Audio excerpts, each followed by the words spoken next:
Universitas Tikubang Unisbank Semarang. Eksis sejak 1968. Semua program studi terakreditasi. Daftar dan registrasi online di website pmb.unisbank.ac.id. Unisbank hebat. Assalamualaikum warahmatullahi wabarakatuh. Halo teman-teman, kami dari kelompok 3 mata kuliah Teori Akuntansi kelas C1 Universitas Tikubang Unisbank Semarang. Mata kuliah ini diampu oleh Dr. Yeye Susilawati MM.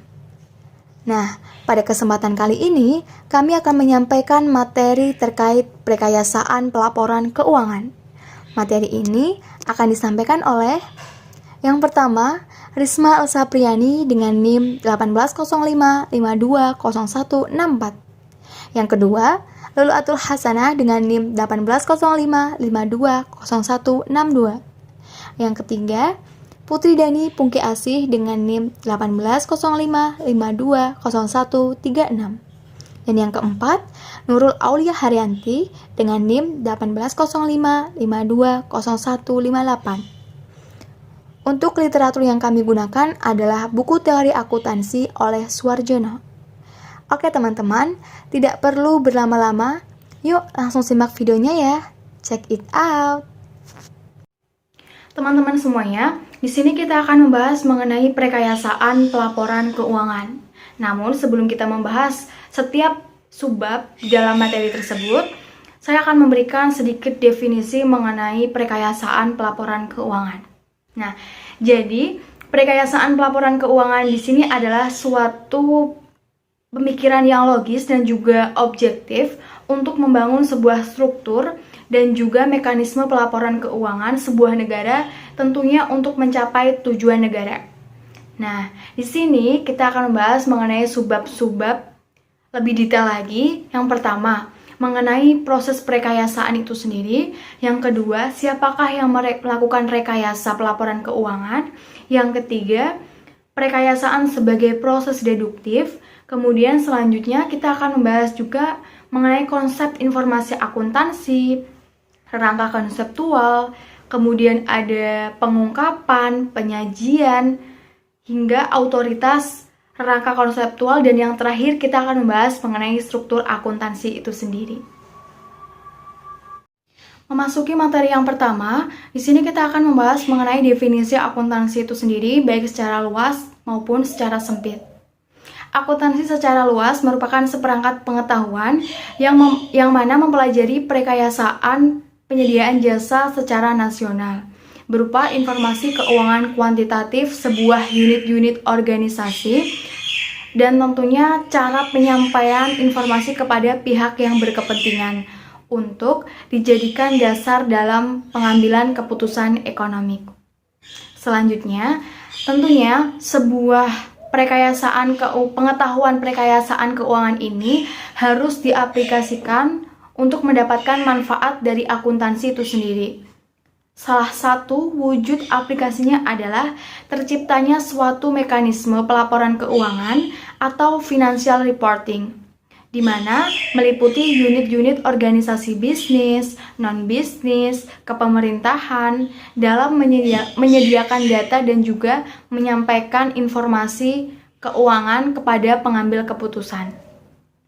Salah satu tujuan dari ekonomi negara adalah alokasi sumber daya ekonomi, baik itu alam, manusia, dan juga keuangan, yang harus dikelola secara efektif dan efisien untuk mencapai tingkat kemakmuran masyarakat secara optimal.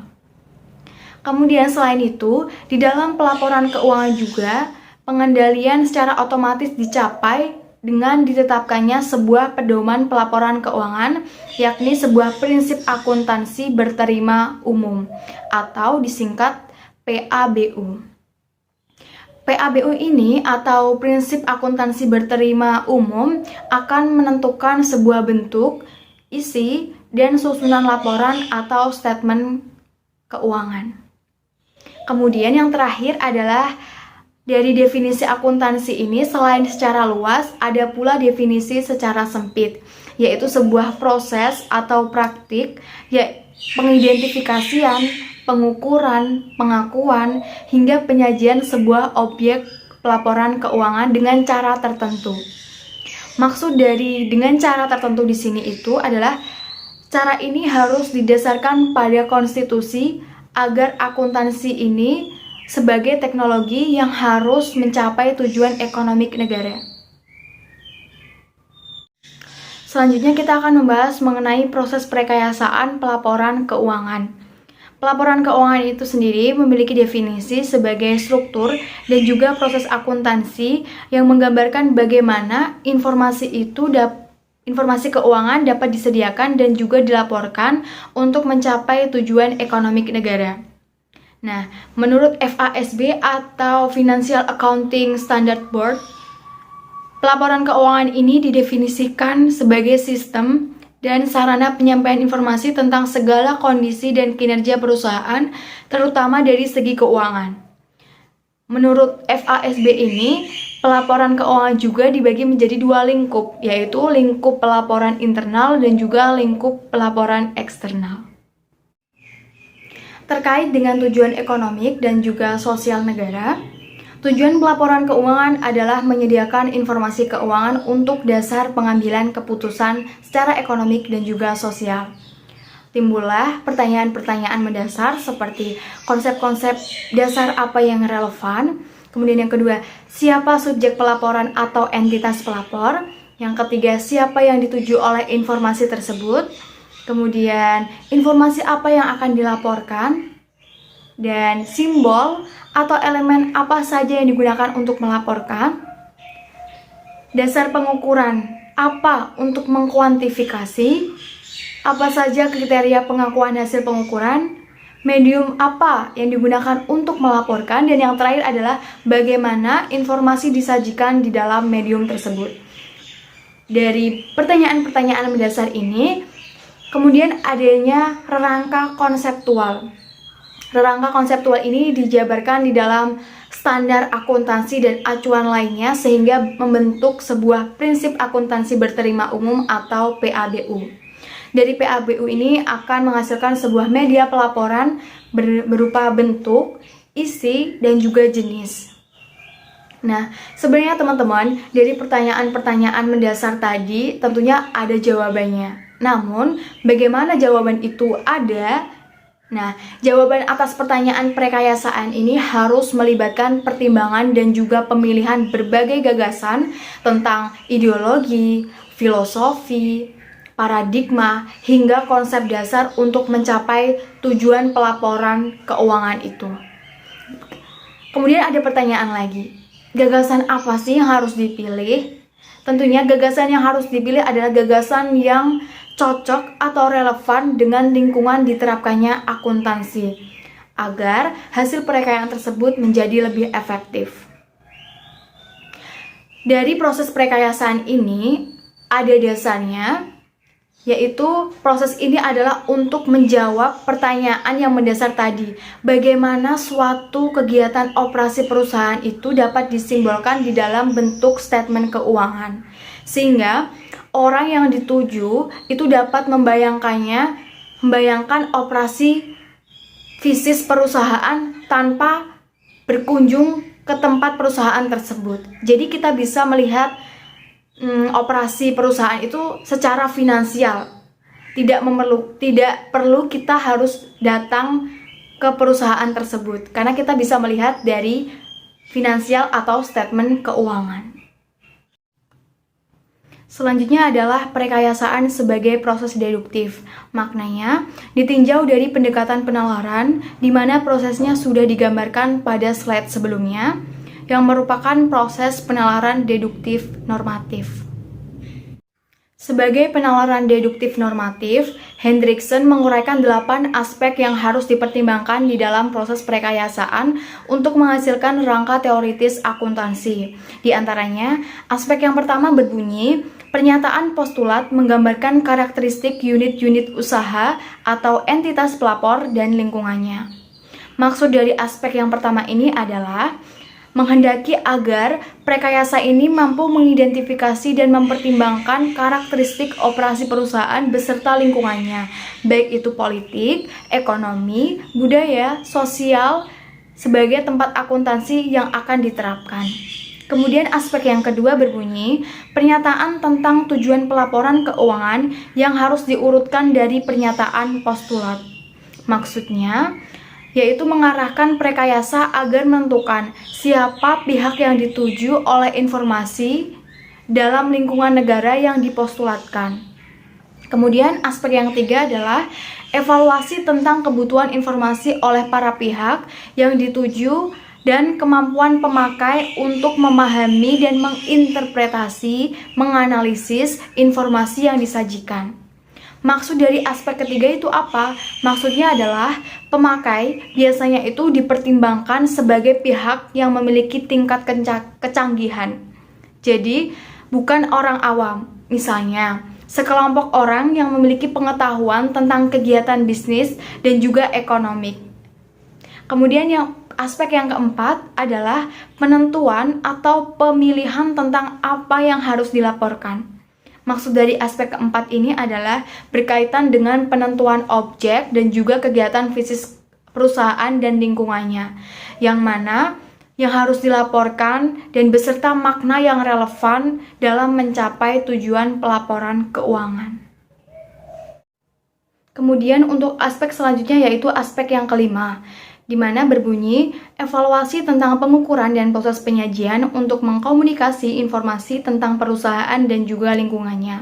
Makna dari aspek yang kelima ini adalah berkaitan tentang masalah bagaimana kegiatan fisik perusahaan dapat diterjemahkan ke dalam simbol-simbol kuantitatif, atau di dalam aspek yang kelima ini memiliki makna pengembangan dan pendefinisian elemen laporan. Kemudian untuk aspek yang keenam adalah penentuan dan evaluasi terhadap kendala-kendala pengukuran dan deskripsi unit usaha beserta lingkungannya. Maknanya, dari aspek yang keenam adalah identifikasi keunggulan-keunggulan berbagai alternatif pendefinisian, pengukuran, penilaian, pengakuan, hingga pengungkapan informasi keuangan statement keuangan. Kemudian di aspek yang ketujuh berbunyi pengembangan dan penyusunan pernyataan umum yang dituangkan dalam bentuk dokumen resmi. Maksudnya, di aspek yang ketujuh ini menjadi penghubung antara proses prekayasaan di tingkat nasional atau makro dan tingkat mikro. Kemudian di aspek yang terakhir adalah aspek yang ke-8, di mana berbunyi perancang bangunan struktur dan format sistem informasi akuntansi untuk menciptakan, menangkap, mengolah, meringkas, dan menyajikan informasi.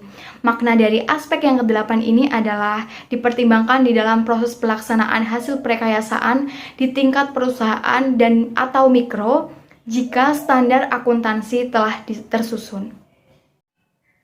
Lalu, siapa yang merekayasa? Perlu teman-teman ketahui, proses prekayasaan ini bukan upaya perseorangan atau individu, melainkan upaya tim, mengingat proses prekayasaan ini sangatlah serius dan akan berdampak luas dan juga jangka panjang. Di sini ada 3 poin terkait siapa yang merekayasa. Yang poin yang pertama adalah upaya tim yang melibatkan berbagai disiplin intelektual dan kekuatan politik. Poin yang kedua, badan legislatif, pemerintah, DPR atau MPR yang mempunyai peranan penting. Dan poin yang ketiga adalah badan legislatif membentuk komite atau tim khusus yang ada di bawah kendalinya untuk prekayasaan di tingkat nasional. Contohnya adalah Securities and Exchange Commission yang ada di bawah Kongres Amerika. Selanjutnya adalah aspek semantik dalam prekayasaan. Di sini di dalam proses semantik adalah memiliki dan menyimbolkan objek-objek fisik kegiatan perusahaan yang relevan menjadi objek-objek statement keuangan.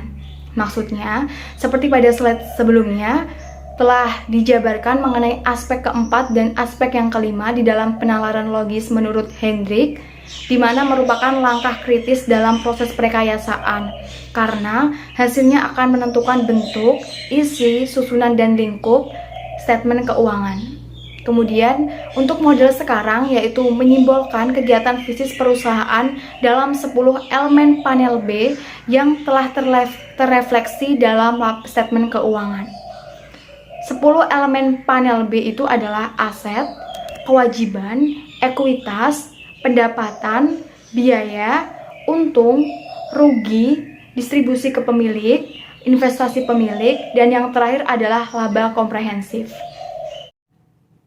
Terdapat 4 proses semantik dalam perekayasaan. Yang pertama adalah aliran bisnis operasi, di mana di sini ada input, kemudian diproses, dan jadilah output. Maksudnya dari segi akuntansi, aliran bisnis perusahaan ini akhirnya direpresentasi dalam bentuk satuan uang hasil pengukuran elemen yang akan menjadi bahan olah dan data dasar akuntansi. Kemudian yang kedua adalah penyimbolan dalam bentuk elemen-elemen statement keuangan. Di sini teman-teman bisa lihat ada bahan baku, bahan lain, kemudian ada mesin, gedung, utang, kas, hingga tenaga kerja, dan jadilah sebuah produk. Maksud dari penyimbolan ini adalah elemen-elemen di sini belum bermakna dan belum menjadi informasi sebelum diukur dengan cara tertentu, agar besar kecilnya elemen dapat dirasakan manfaat atau pengaruhnya. Proses semantik dalam perekayasaan yang ketiga adalah aliran informasi atau hasil pengukuran.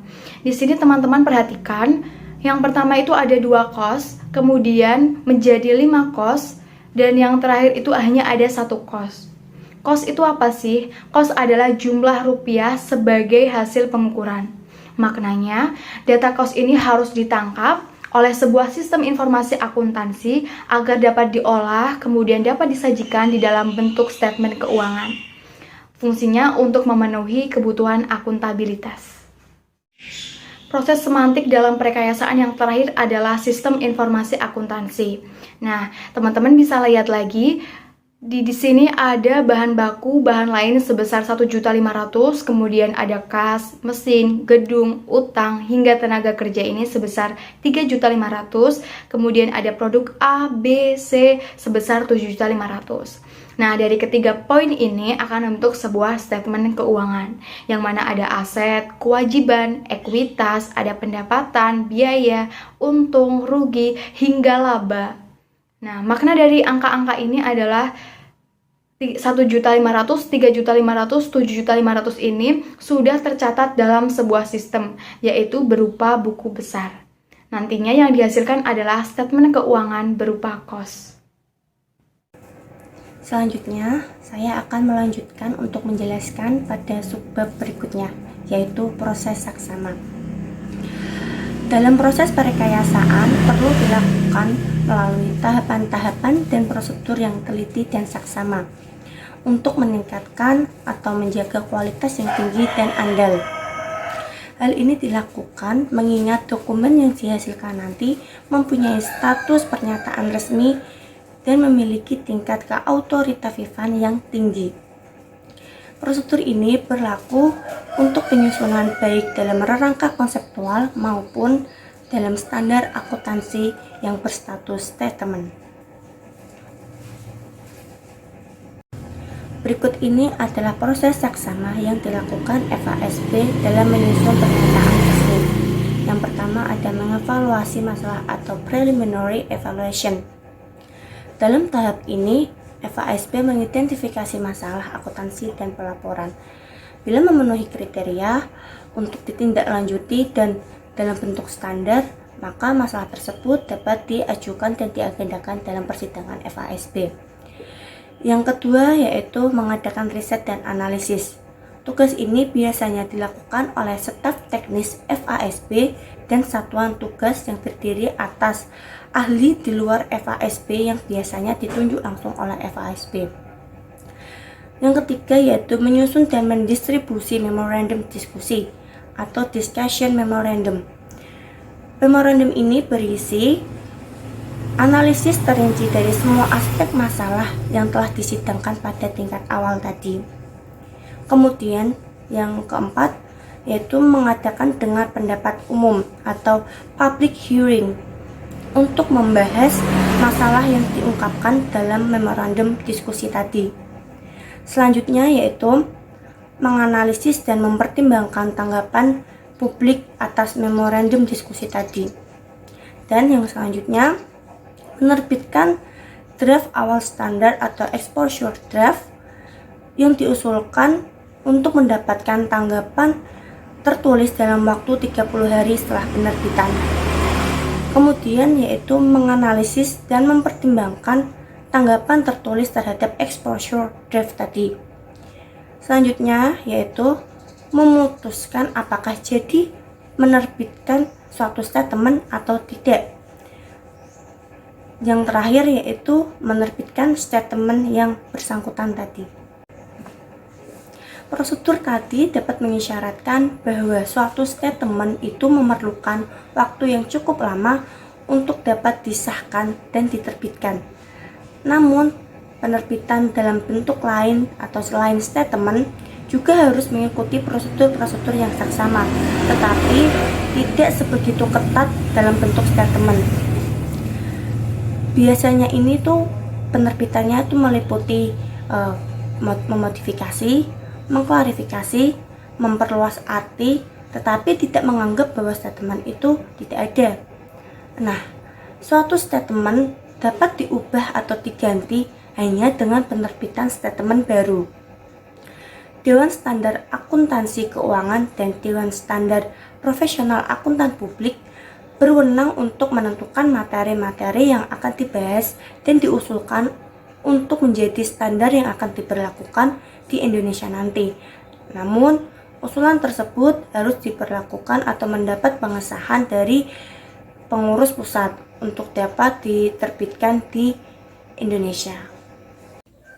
Yang selanjutnya yang akan kita bahas adalah konsep informasi akuntansi. Nah, salah satu kata penting atau kata kunci dalam definisi akuntansi adalah informasi keuangannya, yang biasanya berupa sederetan angka-angka. Namun, sederetan angka-angka tersebut belum merupakan suatu informasi dan hanya menjadi sebuah data jikalau deretan angka tersebut tidak memiliki nilai atau makna bagi yang membacanya. Maka diperlukan nilai informasi untuk hal tersebut. Nah, apa sih itu nilai informasi? Nilai informasi itu sendiri adalah kemampuan informasi untuk meningkatkan pengetahuan dan keyakinan terhadap si pemakai untuk suatu pengambilan keputusan. Nah, selanjutnya yaitu simbol-simbol atau elemen-elemen yang termuat dalam seperangkat statement keuangan sebenarnya tidak mempunyai makna penting atau makna tersendiri kalau tiap elemen tersebut diinterpretasikan sebagai objek yang berdiri sendiri. Maka dari itu, semua elemen harus diinterpretasikan sebagai satu kesatuan. Dalam teori komunikasi, maka informasi semantiklah yang akan digunakan dalam informasi akuntansi ini. Nah, jadi ini adalah gambar dari informasi semantik akuntansi yang telah saya jelaskan tadi, bahwa informasi semantik akuntansi ini membentuk satu kesatuan antar elemennya.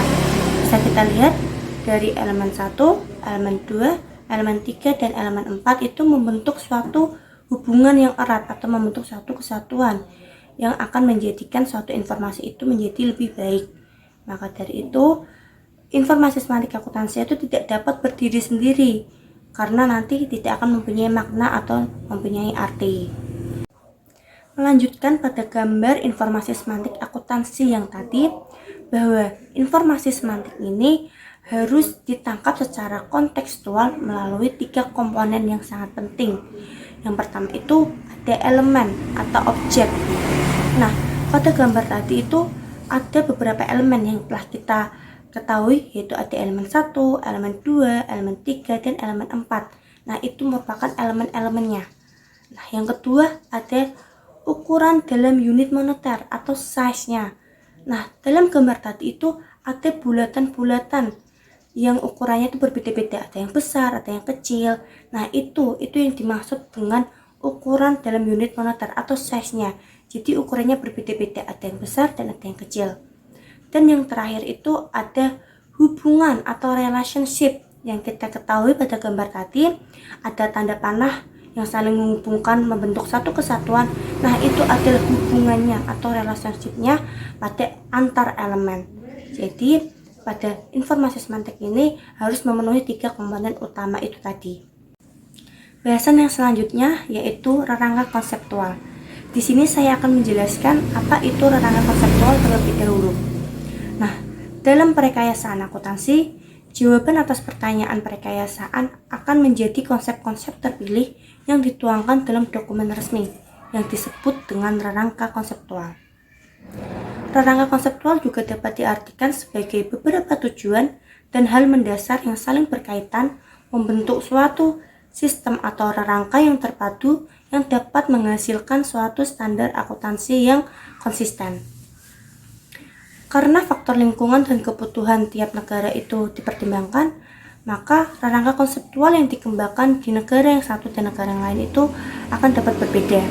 Dengan kata lain, rangka konseptual akan menjadi unik untuk tiap negara.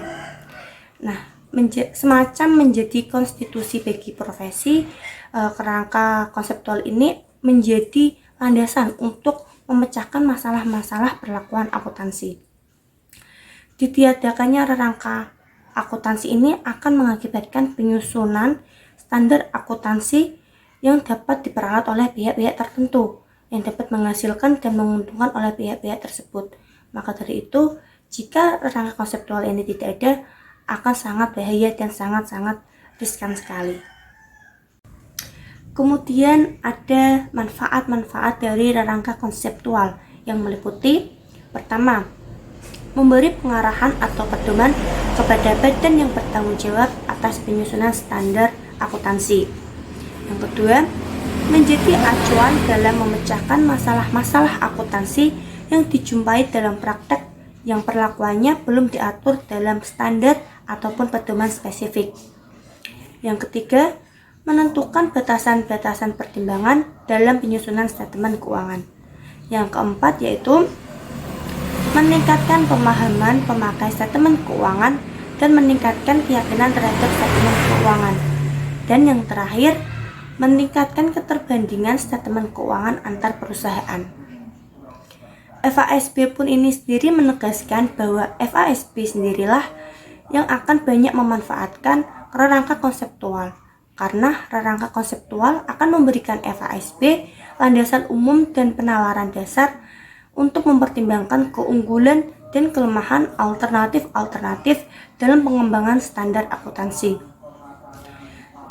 Ditegaskan pula bahwa penetapan rangka konseptual tidak secara langsung akan memecahkan masalah-masalah akuntansi, tetapi rangka konseptual ini lebih merupakan haluan atau direction dan alat untuk memecahkan suatu masalah. Selanjutnya yaitu ada model. Nah, salah satu model yang banyak dikenal saat ini adalah rangka konseptual yang dikembangkan oleh FASB yang memuat 4 komponen konsep penting. Yang pertama itu ada tujuan pelaporan keuangan, yang kedua ada kriteria kualitas informasi, yang ketiga ada elemen-elemen statement keuangan, dan yang terakhir yaitu pengukuran dan pengakuan.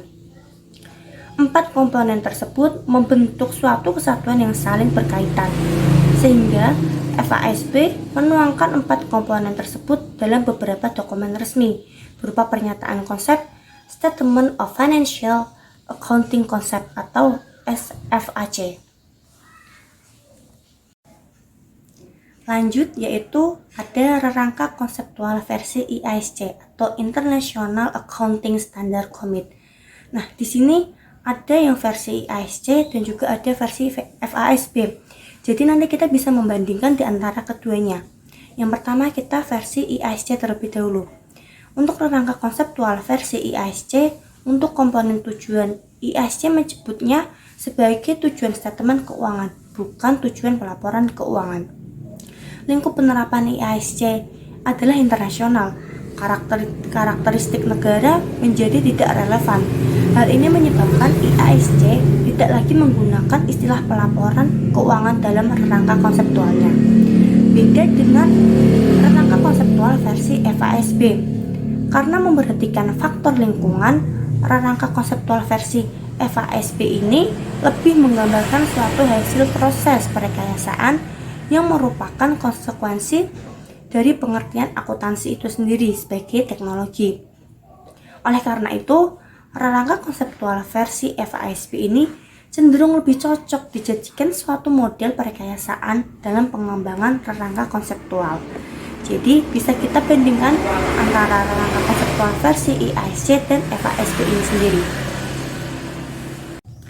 Pada aspek pendidikan, rangka konseptual versi FASB lebih unggul daripada rangka konseptual versi IISC. Mengapa demikian? Ada dua alasan. Alasan yang pertama yaitu rangka konseptual versi FASB menyertakan basic for conclusion atau background information yang berisi deskripsi, argumen, dan penalaran yang rinci untuk setiap konsep yang dipilih. Dengan demikian, penalaran dan argumen yang melekat pada tiap penjelasan konsep-konsep rangka konseptual versi FASB ini membentuk seperangkat pengetahuan atau knowledge yang dapat dipandang sebagai suatu teori deduktif normatif untuk memahami yang lebih baik mengapa konsep tertentu dipilih bukan yang lain dan apa implikasinya. Validitas teori ini dapat dievaluasi atau diverifikasi atas dasar penalaran logis yang melandasi tiap argumen. Nah, alasan yang kedua yaitu rangka konseptual versi FASB ini mendeskripsi faktor lingkungan yang menjadi basis pengembangan sehingga cukup tepat sebagai model atau teknologi yang dapat dicontoh. Dengan kata lain, bila transfer teknologi dalam pengertian penalaran logis untuk pembelajaran teori akuntansi harus dipilih, maka rangka konseptual versi FASB ini merupakan sumber yang sangat-sangat tepat. Materi selanjutnya adalah prinsip akuntansi berterima umum atau PABU. Rangka konseptual harus dijabarkan dalam bentuk standar akuntansi atau accounting standards atau pedoman yang telah banyak dipraktikkan atau sound accounting practice sebagai pedoman operasional pelaporan di tingkat perusahaan. Kedua pedoman tersebut secara keseluruhan membentuk rangka pedoman operasional yang disebut Generally Accepted Accounting Principles atau GAAP, yaitu prinsip akuntansi berterima umum atau PABU. PABU menjadi kriteria untuk menentukan apakah statement keuangan sebagai media pelaporan keuangan telah menyajikan informasi keuangan dengan baik, benar, dan jujur, yaitu menyajikannya secara wajar atau present fairly.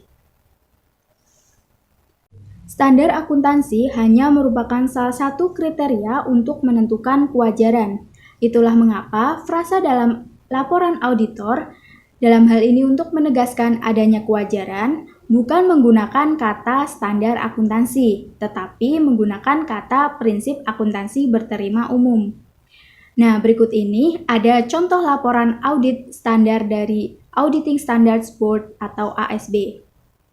Nah, di sini kata-katanya adalah, menurut pendapat kami, statement keuangan yang disebut di atas menyajikan secara wajar dalam segala hal yang material, posisi keuangan perusahaan X pada 31 Desember 19XX, dan hasil operasinya serta aliran kasnya untuk tahun yang berakhir pada tanggal tersebut sesuai dengan prinsip akuntansi berterima umum. Nah, teman-teman di sini menggunakan kata prinsip akuntansi berterima umum, bukan menggunakan kata standar akuntansi. Nah, teman-teman, di sini ada pertanyaan, why? Mengapa sih kriteria kewajaran penyajian statement keuangan adalah PABU? Bukan standar akuntansi keuangan atau Financial Accounting Standard. Nah, berikut ini adalah alasan yang dapat menjelaskan mengapa sih kriteria kewajaran penyajian statement keuangan adalah PABU. Alasan yang pertama adalah tidak semua ketentuan perlakuan akuntansi dapat atau telah dituangkan dalam bentuk standar akuntansi. Jadi, kewajaran penyajian juga harus dievaluasi secara luas atas dasar ketentuan-ketentuan lain yang mengikat. Termasuk dalam ketentuan lain adalah peraturan perundang-undangan dan ketentuan-ketentuan oleh badan selain penyusun atau misalnya Bapepam. Alasan yang kedua adalah dikhawatirkan standar akuntansi itu hanya akan menjadi formalitas dan bukannya bersifat substantif. Nah, artinya adalah standar akuntansi itu akan dijadikan standar minimal dan nantinya akan terjadi kemungkinan evaluator atau auditor hanya akan memenuhi standar minimal tersebut untuk menentukan kewajaran.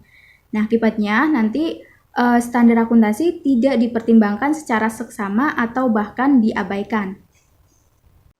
Alasan yang ketiga, untuk mencapai kualitas informasi yang tinggi, ukuran kewajaran harus merupakan suatu rangka pedoman atau a framework of guidelines yang cukup komprehensif meliputi aspek teknis dan konseptual. Ada 3 istilah penting atau 3 konsep penting yang perlu kita ketahui perbedaannya. Yang pertama adalah prinsip akuntansi atau accounting principles. Yang kedua adalah standar akuntansi atau accounting standards. Dan yang ketiga adalah PABU atau GAAP itu sendiri. Nah, prinsip akuntansi itu merupakan gagasan mengenai teknik akuntansi yang tersedia baik secara teoritis maupun praktis yang berfungsi sebagai pengetahuan atau knowledge. Yang kedua adalah standar akuntansi. Nah, standar akuntansi itu merupakan prinsip kerangka konseptual yang dipilih oleh badan penyusun standar untuk digunakan sebagai acuan dalam mencapai tujuan pelaporan keuangan. Dan istilah yang terakhir adalah PABU atau GAAP. Nah, PABU ini adalah rangka pedoman yang terdiri atas standar akuntansi dan sumber-sumber lain yang didukung berlakunya secara resmi atau yuridis, teoritis, dan praktis. Nah, dari ketiga istilah penting ini, kita tentunya harus dapat membedakannya ya teman-teman. Baik itu prinsip akuntansi, standar akuntansi, maupun PABU. Selanjutnya adalah mengenai kaitan antara standar akuntansi, prinsip akuntansi, dan juga PABU. Di sini ada gambar bahwa pada gambar pertama ada prinsip-prinsip akuntansi atau accounting principles, yaitu semua konsep, ketentuan, prosedur, metode, teknik yang tersedia secara teoritis atau praktis. Nah, dari prinsip-prinsip akuntansi ini nantinya dipilih oleh badan penyusun standar dan akan dijadikan standar akuntansi atau accounting standards. Nah, di gambar sebelahnya ada ketentuan atau praktik yang tidak diatur dalam standar akuntansi. Dalam hal ini termasuk peraturan pemerintah atau badan lain, kebiasaan, dan juga konvensi. Nah, dari ketentuan atau praktik-praktik ini nantinya akan dipilih oleh penyaji statement keuangan untuk dibentuk praktik-praktik sehat atau sound practice. Nah, dari standar akuntansi dan praktik-praktik sehat ini nantinya akan menjadi prinsip akuntansi berterima umum atau PABU. Nah, selanjutnya ada isi PABU sebagai rangka pedoman. Di sini dijelaskan bahwa kriteria kewajaran penyajian informasi itu dalam hal ini bentuknya statement keuangan merupakan suatu rangka pedoman dan bukan semata-mata hanya standar akuntansi. Jadi rangka pedoman ini berisi komponen-komponen yang tersusun secara hierarkis baik atas dasar tingkat konseptualitas maupun autoritas dan mengalami perkembangan sesuai dengan kebutuhan praktis dan profesi. Sebagai embrio, APB statement membuat komponen-komponen rangka konseptual. Dalam hal ini adalah PABU versi dari APB. Bisa teman-teman lihat dalam gambar berikut ini. Dalam urutan yang pertama, sebelum GAAP itu ada lingkungan akuntansi keuangan. Kemudian yang kedua ada tujuan akuntansi keuangan dan statement keuangan. Dan yang ketiga ada ciri dasar dan elemen dasar akuntansi keuangan. Kemudian di bawahnya ada GAAP yang meliputi prinsip mendasar, prinsip operasi umum, dan prinsip terinci. Sebenarnya dalam gambar ini merupakan sarana atau jembatan untuk menjabarkan atau mengoperasionalkan konsep-konsep di atasnya agar secara langsung itu mempengaruhi bentuk, isi, dan jenis statement keuangan. Dengan kata lain, bahwa GAAP versi APB ini merupakan pedoman operasional dalam praktik akuntansi. Dari apa yang sudah kita bahas di atas, bahwa dapat disimpulkan PABU ini bukan merupakan satu buku atau dokumen, tetapi lebih merupakan rangka pedoman yang terdiri atas berbagai sumber dengan berbagai tingkat keautoritatifan yang membentuk suatu hierarki. Nah, Stephen Rubin menganalogikan hierarki tersebut dengan suatu bentuk bangunan rumah yang disebut dengan the house of GAAP atau rumah GAAP. Seperti yang ada di gambar slide berikut ini. Gambar ini merupakan cara menyajikan secara visual pengertian dari PABU sebagai rangka pedoman atau a framework of GAAP yang dideskripsikan oleh AICPA dalam SAS nomor 43 yang sekarang sudah diganti dengan SAS nomor 69. Hierarki dilukiskan sebagai lantai rumah bertingkat dengan fondasi berupa landasan konseptual. Tiap lantainya menggambarkan tingkat keautoritatifan dengan lantai paling bawah atau first floor. Nah, first floor ini berisi sumber yang paling autoritatif. Makin ke atas, suatu sumber makin berkurang tingkat keautoritatifannya. Oke teman-teman, pembahasan selanjutnya adalah PABU versi SAS nomor 69. Sebelum saya membahas lebih dalam apa sih itu PABU versi SAS nomor 69, pastinya masih terdengar asing ya bagi telinga kita. Nah, saya akan menyinggung sedikit tentang PABU versi sebelumnya yang sudah dijelaskan oleh rekan saya Pungki. Bahwa pada PABU versi Rubin, itu hanya ditujukan untuk entitas non-kepemerintahan.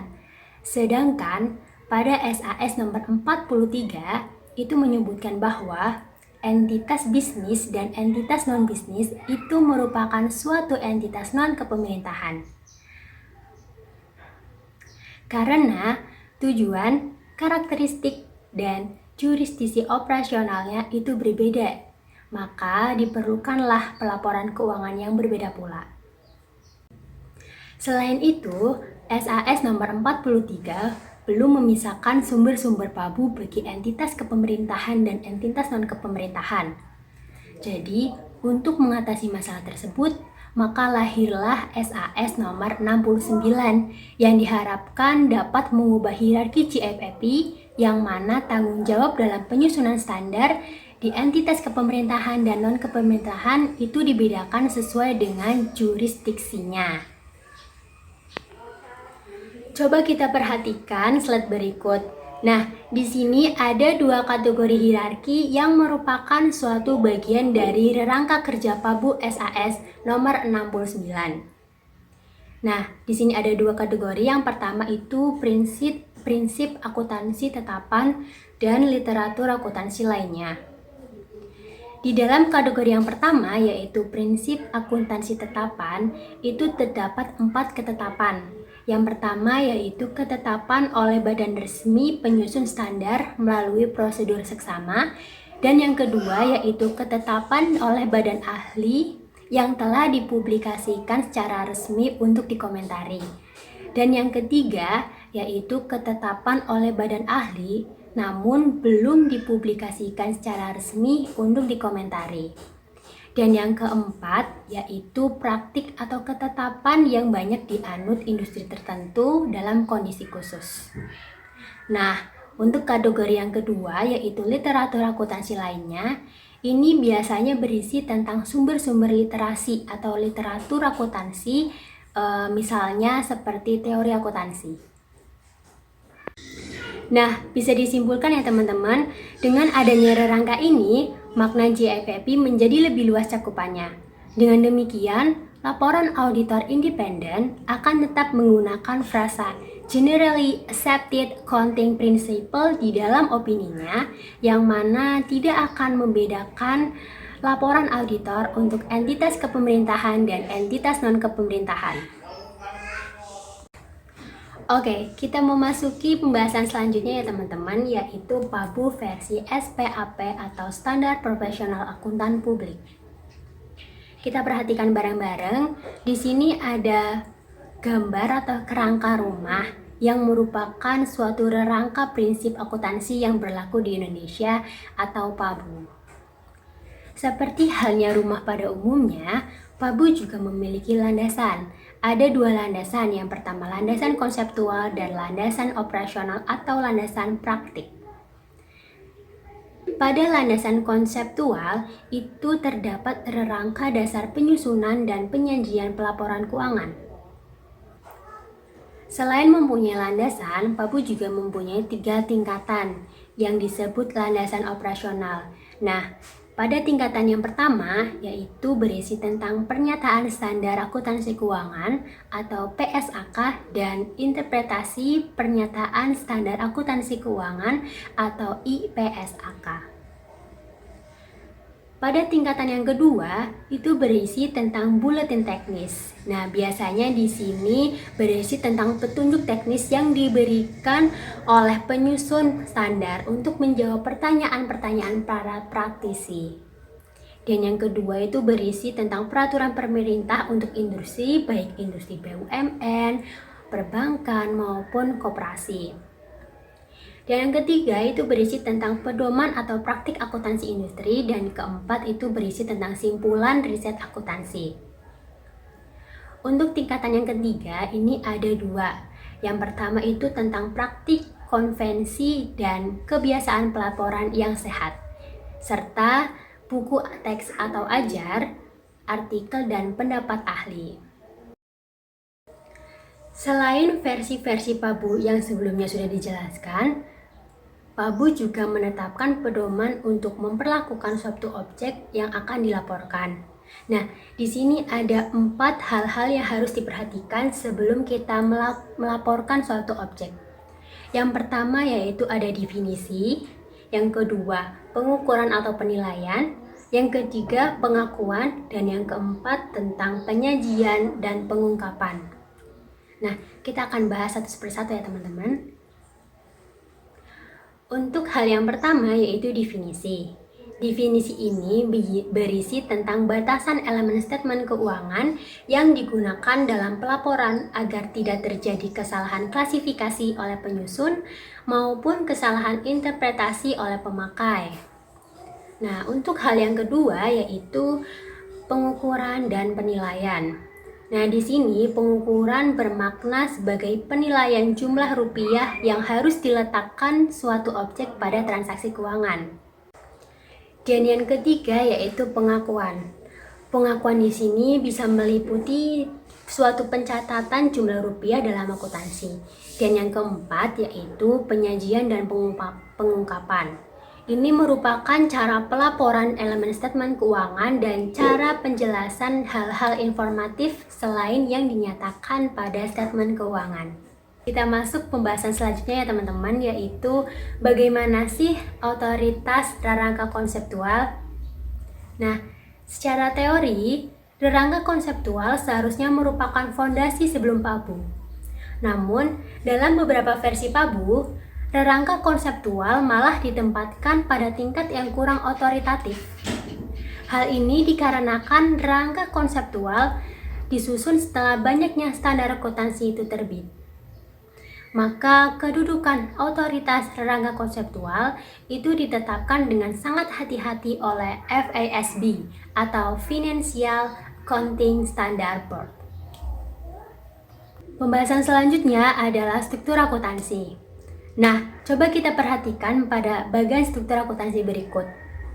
Di struktur akuntansi ini menggambarkan ruang lingkup akuntansi sebagai seperangkat pengetahuan sekaligus pengertian akuntansi sebagai praktik dan profesi.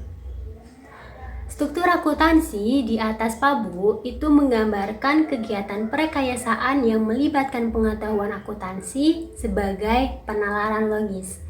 Sedangkan struktur bagian bawah PABU itu menggambarkan suatu praktik akuntansi termasuk fungsi auditor independen, yang mana berfungsi melakukan audit terhadap statement keuangan sesuai dengan standar pengauditan berterima umum atau STAPBU. Baik teman-teman, demikian materi terkait perekayasaan pelaporan keuangan yang dapat kami sampaikan. Apabila terdapat kekurangan atau kekeliruan dari materi kami, kalian bisa tuliskan di kolom komentar ya. Jangan lupa juga untuk like video kami dan subscribe apabila kalian merasa channel ini bermanfaat. Terima kasih, salam sehat semuanya. Wassalamualaikum warahmatullahi wabarakatuh.